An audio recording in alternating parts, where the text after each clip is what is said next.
আওয়ামী লীগ রাজনৈতিকভাবে মৃত্যুবরণ করেছে ঢাকার মাটিতে, গণ অভ্যুত্থানের রক্তাক্ত রাজপথে দাফন হয়েছে দিল্লিতে।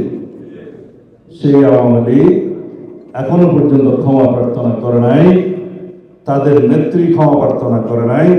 কোন আওয়ামী লীগ, কোন পর্যায়ের কোন আওয়ামী লীগ আজ পর্যন্ত সেজন্য অনুশোচনা করে নাই, দুঃখ প্রকাশ করে নাই। সেই আওয়ামী লীগ উল্টো গণ অভ্যুত্থানকারীদেরকে বলছে অপরাধী। তারা বাংলাদেশের রাজনীতি করতে পারবে?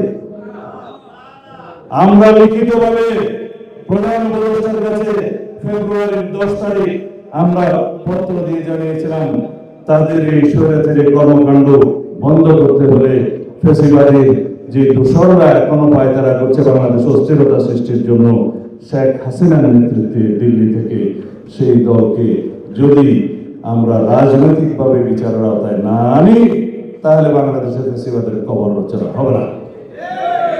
আমরা স্পষ্ট করে বলেছি, রাজনৈতিক দল হিসাবে আওয়ামী লীগকে বিচারের আওতায় আনতে হবে।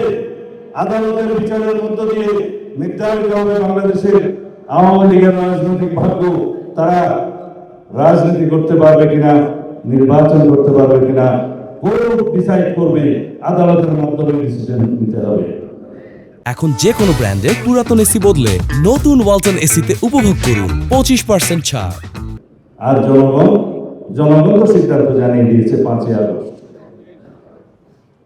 সরকার আইন পরিবর্তন করে সেটা করলেন, কিন্তু অনেক পানি ঘোলা করে।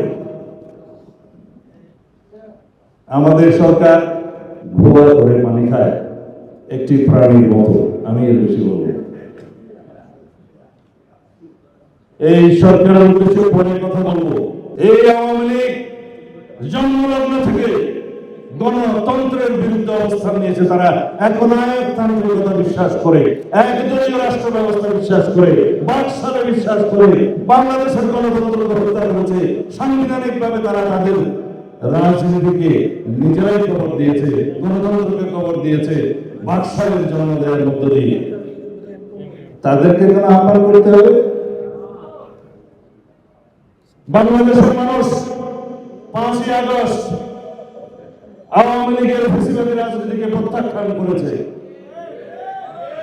রক্তাক্ত গণ অভ্যুত্থানের মধ্য দিয়ে, ভিজা রাজপথের মধ্য দিয়ে, রক্তে ভেজা তারুণ্যের রক্তাক্ত রাজপথের মধ্য দিয়ে বাংলাদেশ থেকে আওয়ামী লীগ বিতাড়িত হয়েছে।